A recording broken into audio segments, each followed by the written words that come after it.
Good morning. It's day 19. And today I want to talk about a topic that I don't want you to turn me off when I say it, but it's time management. And I don't want to talk about it from the typical perspective. This is not about to-do lists and what I have to get done today. It is looking at what you do every day through a different lens. And it is one of, is what I'm doing right now worthy of where I want to go?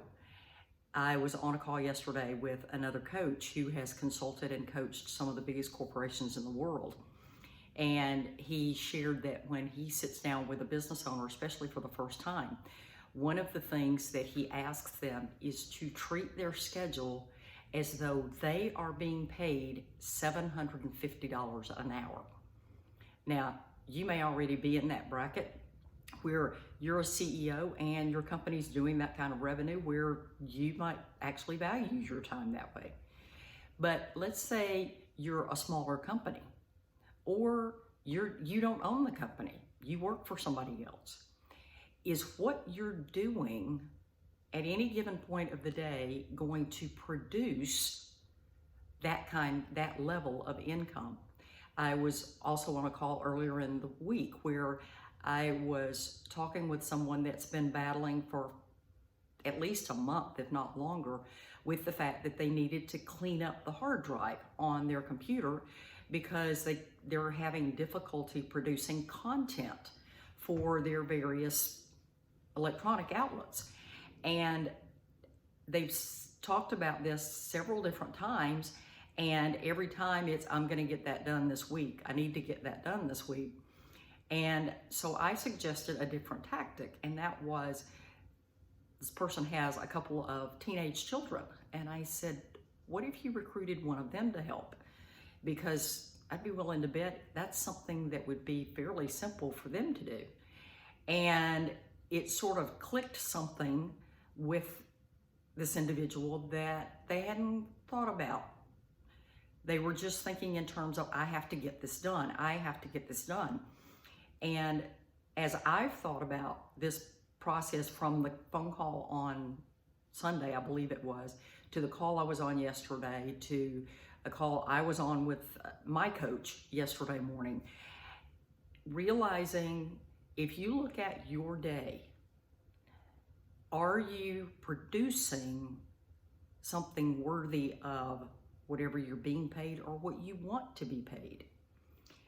In my case, I realized I'm a sucker for an Excel spreadsheet. I can get sucked into them so easily, and I found myself doing that earlier this week.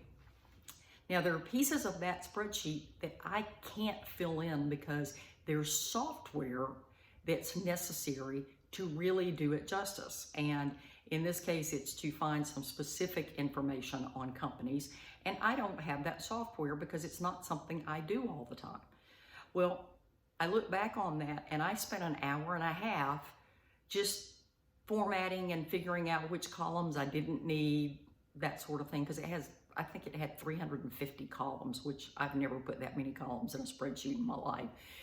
But just thinking about that, it's okay, but I could be paying a virtual assistant a fraction of that, and they would be much more skilled at it, be able to get it done much quicker, and are likely going to be able to pay attention to the task at hand and not get interrupted multiple times. Their job is to get that spreadsheet where I need it. Okay, if I'm looking at my time as being worth $750 an hour, am I really willing to pay somebody $750 an hour for what I'm doing? Or should I be paying somebody $15 or $20 an hour, or even less?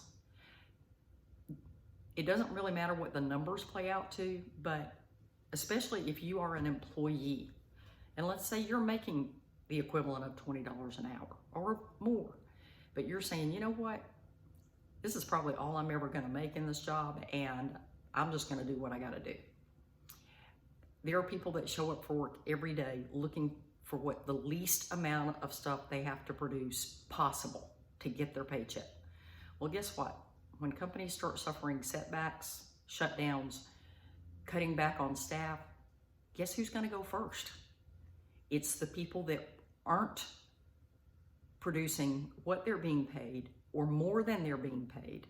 Because an employer is going to look around and go, okay, I got this person over here that, they show up, they do their job, but they got a really bad attitude. Or I think I can probably find somebody a little cheaper to do that. So think about your day today as you go through it and figure out what's the time, how you're spending your time. What's it worth? And what do you need to do to up that number? And if you're a business owner, is what you're doing worth $750 an hour? Because if it's not, you might need to reevaluate what you're doing. Day 19, signing off. See you tomorrow.